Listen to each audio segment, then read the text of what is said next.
તો મહીસાગર જિલ્લામાં લાંબા વિરામ બાદ વરસાદી માહોલ જામ્યો છે। મહીસાગર જિલ્લામાં વરસાદી માહોલ જોવા મળી રહ્યો છે। જિલ્લાના ખાનપુર અને કડાણા તાલુકામાં વરસાદ પડ્યો છે। જિલ્લાના લુણાવાડા તેમજ સંતરામપુરમાં પણ ઝરમર વરસાદ શરૂ થયો છે। જિલ્લાના ગ્રામીણ અને શહેરી વિસ્તારોમાં પણ વરસાદના અહેવાલ છે। છેલ્લા 1 કલાકથી ખાનપુર તાલુકામાં ધીમી ધારે વરસાદ પડી રહ્યો છે। વરસાદને લઈ ચોમાસુ પાકને નવજીવન મળી રહ્યું છે।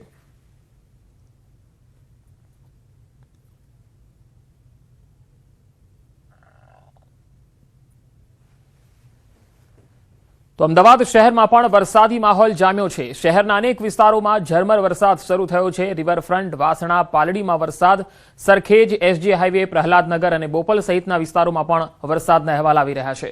અમદાવાદીઓને બફારાથી મુક્તિ મળી છે।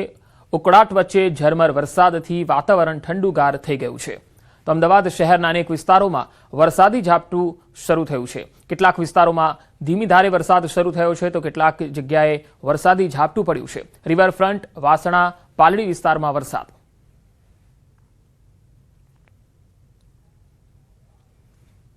અમદાવાદ શહેરમાં બપોર બાદ વરસાદી માહોલ છે જોવા મળી રહ્યો છે। ખાસ કરીને જે રીતે વેધર વિભાગે એક અનુમાન લગાડ્યું હતું કે અમદાવાદ શહેરની અંદર હળવોથી ઝરમર વરસાદ નોંધાઈ રહ્યો છે। જોઈ શકાય દ્રશ્યોની અંદર કે જે રીતે જ્યાં ઊભો છું અમદાવાદ શહેરના જે રિવરફ્રન્ટ પર ઊભો છું, રિવરફ્રન્ટના દ્રશ્યો જોઈ શકાય છે કે કેવું એકદમ આહલાદક વાતાવરણ અહીં જોવા મળી રહ્યું છે। સતત છેલ્લા ઘણા સમયથી ઝરમર વરસાદ છે તે હાલ અહીં નોંધાઈ રહ્યો છે। વેધર વિભાગે પણ જે આગાહી કરી છે કે ગુજરાતમાં હાલ 4 સિસ્ટમ સક્રિય થઈ છે, તેના કારણે સમગ્ર રાજ્યભરમાં વરસાદી માહોલ છે તે રહેશે। તો સાથે જ 30 થી 40 કિલોમીટરની ઝડપે પવન ફૂંકાનો પણ જે અનુમાન છે તે લગાડવામાં આવ્યું છે।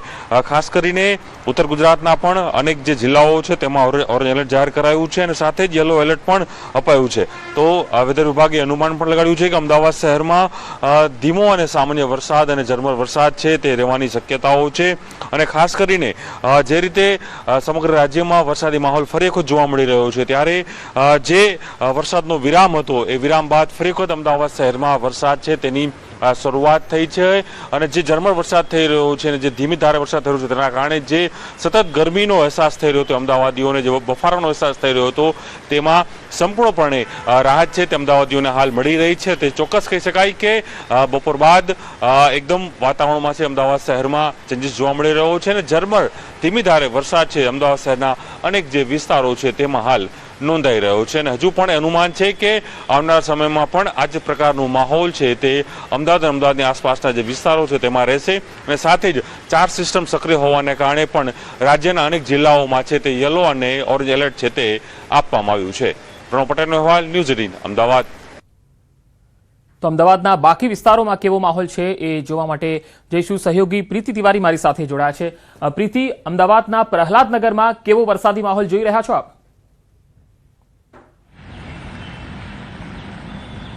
બિલકુલ પંકજ, છેલ્લા ઘણા સમયથી મેઘરાજાએ વિરામ લીધો હતો। અમદાવાદમાં વરસાદે વિરામ લીધો હતો અને જેના કારણે બફારાનો અનુભવ થઈ રહ્યો હતો।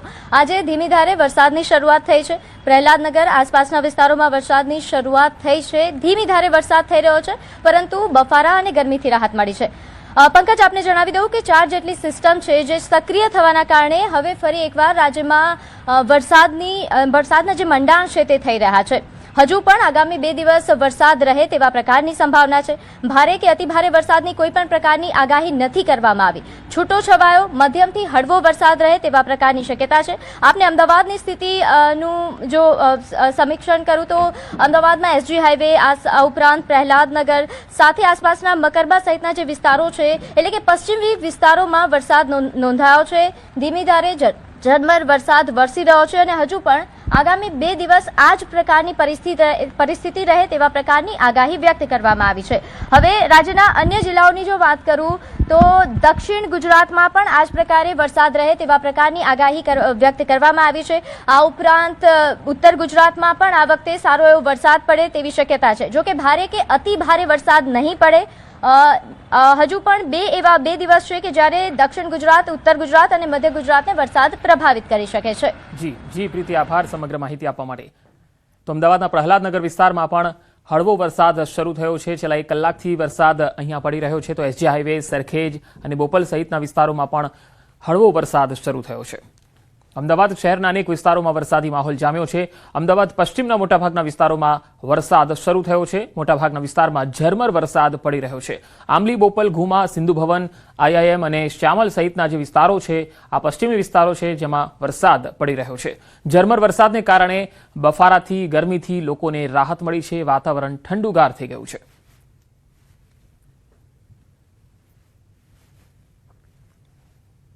હવામાન વિભાગની આગાહી પ્રમાણે રાજ્યમાં 4 સિસ્ટમની સક્રિયતાની અસર છે તે જોવા મળી રહી છે.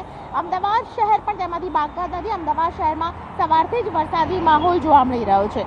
આ અમદાવાદ શહેરના દ્રશ્યો જોઈ રહ્યા છો. મહત્વની વાત છે કે આજે અમદાવાદમાં સામાન્ય વરસાદ રહેશે.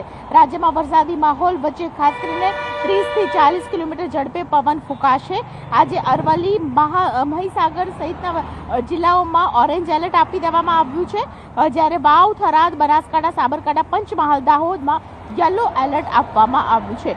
અમદાવાદમાં ખાસ કરીને કહી શકાય કે સામાન્ય વરસાદ જે રહેશે તેની અસર હાલ જોવા મળી રહી છે. છેલ્લા ઘણા સમયથી અમદાવાદમાં બફારો અને ગરમી સૌથી વધારે હતા, પરંતુ હવે આજે જે પ્રકારે સવારથી જ વરસાદી માહોલ જોવા મળ્યો છે તેને કારણે ક્યાંક ને ક્યાંક રાહત અનુભવાઈ છે. કેમેરા પર્સન નિલેશ સોસા સાથે દીપિકા કુમાર, ન્યૂઝ 18 ગુજરાત. આ તરફ દક્ષિણ ગુજરાતના વલસાડ જિલ્લાની વાત કરીએ તો વલસાડ જિલ્લામાં વરસાદી માહોલ જામ્યો છે. વલસાડ શહેર અને આસપાસના વિસ્તારોમાં વરસાદ શરૂ થયો છે. વરસાદ વરસતા વાતાવરણ ઠંડુગાર થઈ ગયું છે. ગરમી અને ઉકળાટથી લોકોને રાહત મળી છે. વલસાડના તિથલ રોડ, હાલાર રોડ, આઝાદ ચોક વિસ્તારમાં વરસાદ પડ્યો છે. જિલ્લાના અન્ય તાલુકાઓમાં પણ વાદળછાયું વાતાવરણ છે અને કેટલાક વિસ્તારોમાં હળવો વરસાદ પણ શરૂ થયો છે. અન્ય તાલુકાઓમાં પણ છૂટો છવાયો હળવો વરસાદ પડી રહ્યો છે.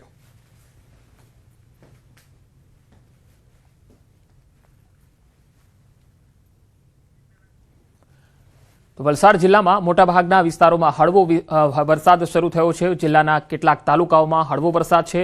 વલસાડ અને વાપીમાં સવારથી જ મેઘમંડાણ થયા છે. વાપીવાસીઓ બ્રેડ ખાતા પહેલા સાવધાન થઈ જજો, કારણ કે બ્રેડમાંથી નીકળી છે માખી. અગ્નિ બેકરીની બ્રેડમાંથી માખી નીકળી છે. બ્રેડના પેકેટમાં માખી દેખાતા ગ્રાહકને કડવો અનુભવ થયો. ફૂડ એન્ડ ડ્રગ્સ વિભાગને જાણ કરતા તંત્ર હરકતમાં આવ્યું. વલસાડ જિલ્લા ફૂડ એન્ડ ડ્રગ્સ વિભાગે અગ્નિ બેકરીમાં હાથ ધરી હતી તપાસ અને બેકરીમાંથી ખાદ્ય સામગ્રીના સેમ્પલ પણ લીધા. જો કે બ્રેડમાંથી માખી નીકળતા અગ્નિ બેકરીના ખાદ્ય સામગ્રીની ગુણવત્તા સામે સવાલ ઉઠી રહ્યા છે. હાલ સમગ્ર મામલે ફૂડ એન્ડ ડ્રગ વિભાગે આગળની તપાસ હાથ ધરી હતી. તો વાપીની અગ્નિ બેકરી જ્યાં બ્રેડમાંથી માખી નીકળી છે, વધુ માહિતી મેળવીએ. વલસાડથી સંવાદદાતા ભરત વાઢેર જોડાયા છે. ભરત, આજે બેકરીમાં જે બ્રેડ વેચાતું હતું એમાંથી માખી નીકળી છે, ત્યારે તપાસ શું કરવામાં આવી? કોઈ દંડ થયો છે કે પછી કોઈ સીલિંગની કાર્યવાહી થઈ છે? બિલકુલ પંકજ છે. વલસાડ જિલ્લા ફૂડ એન્ડ ડ્રગ વિભાગ દ્વારા આ ઘટના બહાર આવતા જ અગ્નિ બેકરીની અંદર તપાસ હાથ ધરવામાં આવી છે ને જે ખાદ્ય સામગ્રી અગ્નિ બેકરીમાંથી વેચવામાં આવે છે તેના સેમ્પલ લેવામાં આવ્યા છે ને આગામી સેમ્પલના રિપોર્ટ બાદ યોગ્ય કાર્યવાહી કરવામાં આવશે. પરંતુ આપને જણાવી દઈએ કે અગ્નિ બેકરી છે એ વાપીમાં જાણીતું નામ છે. આ બેકરીમાંથી મોટાભાગના લોકો છે અહીંયા આગળથી છે ખરીદી કરતા હોય છે. જોકે અગ્નિ બેકરીની બ્રેડમાંથી જ્યારે માખી નીકળી છે ત્યારે તેની ગુણવત્તા સામે પણ સવાલ ઉભા થઈ રહ્યા છે. ગ્રાહકને કડવો અનુભવ થતા ગ્રાહકે છે ફૂડ એન્ડ ડ્રગ વિભાગને જાણ કરી હતી.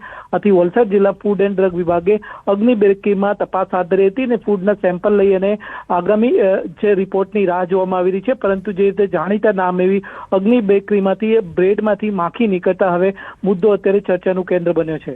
જી ભરત, આભાર સમગ્ર માહિતી આપવા માટે. વડોદરામાં સિટી બસ સ્ટેશન બન્યું અસામાજિક તત્વોનો અડ્ડો. ખુલ્લેઆમ દારૂની મહેફિલ જામી હતી. રિક્ષામાં નબીરાઓએ દારૂના ઘૂંટડા માર્યા. વિડીયોમાં બાળક પણ બીડી પીતો જોવા મળ્યો. આ ઘટનાનો વિડીયો પણ વાયરલ થઈ રહ્યો છે. શહેરના સયાજીગંજ પોલીસ સ્ટેશન સામે જ દારૂ પાર્ટી જામી. પોલીસ સ્ટેશન સામે હોવા છતાં ગેરકાયદે પ્રવૃત્તિ પર અંકુશ નથી દેખાઈ રહ્યો. અહીંયા પોલીસની કામગીરી સામે જ સવાલ ઉઠી રહ્યા છે. આ તસવીરો તમે જોઈ શકો છો કે રિક્ષામાં કઈ રીતે અસામાજિક તત્વો મહેફિલ માણી રહ્યા છે. અહીંયા સિટી બસ સ્ટેશન અસામાજિક તત્વોનો અડ્ડો બની ગયું છે. વધુ માહિતી મેળવીએ. વડોદરાથી સંવાદદાતા હાર્દિક દીક્ષિત જોડાયા છે. હાર્દિક, સંસ્કારી નગરીમાં આ કેવા દ્રશ્યો સામે આવી રહ્યા છે? બિલકુલ પંકજ, આ દ્રશ્યો જે છે તે સૌ કોઈને આશ્ચર્ય પમાડે તેવા દ્રશ્યો છે. સિટી બસ સ્ટેશન જે છે તે શરૂઆતથી જ અસામાજિક તત્વોનો અડ્ડો રહ્યો છે અને તેનો જીવતો જાગતો પુરાવો જે છે તે ભૂતકાળમાં પણ સામે આવ્યો છે ને અત્યારે પણ સામે આવ્યું છે.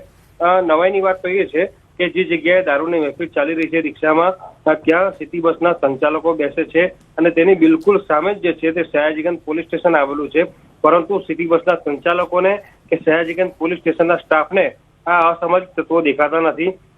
અસામાજિક તત્વોની વાત કરવામાં આવે તો આ પ્રકારની મહેફિલ મારવામાં આવે છે અને ત્યારબાદ ચોર લૂંટારુઓ પણ જે છે તેમના માટે આ સિટી બસ સ્ટેશન જે છે તે સેફ ઝોન થઈ ગયું હોય તેવું લાગી રહ્યું છે. ભૂતકાળમાં જ્યારે ત્યાં સિટી બસ સ્ટેશન સક્રિય હતું, ત્યાંથી બસોની અવરજવર ચાલુ હતી, ત્યારે કેટલાક મુસાફરો જે છે તે આ અસામાજિક તત્વોનો ભોગ બન્યા છે. પરંતુ ભૂતકાળમાં પણ સિટી બસના સંચાલકોએ કે સયાજીગંજ પોલીસે કોઈ પણ દાખલો બેસે તેવી કાર્યવાહી કરી નથી. એના કારણે આ જે અસામાજિક તત્વો છે તેઓ બેફામ બન્યા છે અને દ્રશ્યોમાં પણ જોઈ શકાય છે કે ખુલ્લેઆમ જે છે તે તેમના દ્વારા દારૂની મહેફિલ મારવામાં આવી રહી છે. નાના નાના બાળકો છે, આ તેમને પણ નશાના રવાડે ચડાવવાનું ષડયંત્ર જે છે તે રચવામાં આવી રહ્યું છે. પંકજ. જી હાર્દિક આભાર સમગ્ર માહિતી આપવા માટે.